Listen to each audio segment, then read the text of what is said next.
Good morning. It's August 8th, 2025, and welcome to Anchor Watch Morning Briefing. I'm Bobby Jones, and here are four stories I think you should know to start your day. Number one, Trump orders federal law enforcement to patrol Washington, D.C. Federal officers from the FBI, DEA, ATF, ICE, and U.S. Park Police will patrol Washington, D.C. for the next 7 days in marked units starting at midnight. The White House says this follows a violent attack on a former government staffer and reflects President Trump's pledge to, quote, end safe harbors for violent criminals in D.C., unquote.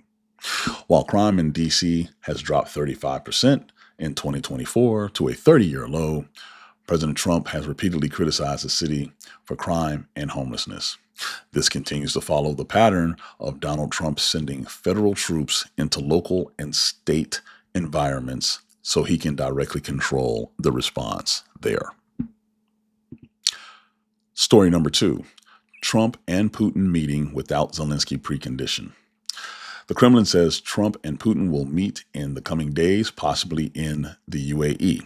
Initially, a White House official suggested the meetings depended on Putin's meeting President Vladimir Zelensky first, but Trump told reporters, quote, no, he doesn't, unquote. Trump still says he wants to meet both leaders to push for ending the war, but the Kremlin dismissed the idea of a three-way summit. Meanwhile, Trump's Friday deadline for Putin to agree to a ceasefire or face severe secondary sanctions may not be as firm as previously stated. What a surprise. Yet another bold proclamation from the Trump administration, only to be revised as the deadline approaches. This definitely affects America's international credibility when making, quote, red line, unquote statements. Story number three, President Trump demands Intel CEO resign. President Trump is calling for the Intel CEO, Lip-Bu Tan, to step down immediately, citing alleged conflicts from Tan's investments in Chinese companies linked to their military.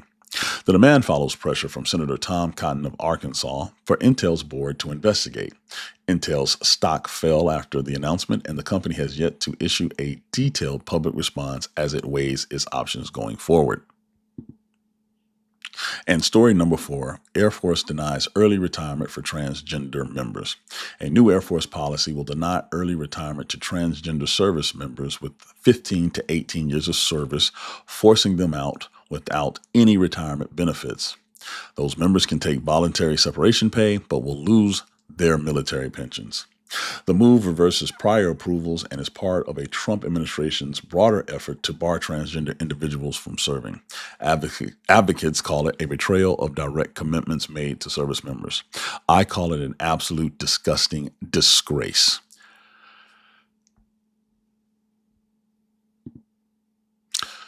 The betrayal shown by this policy that will be enacted in the United States Air Force is the tip of the iceberg. If it's happening in the Air Force, I guarantee you it will happen in the rest of the Department of Defense.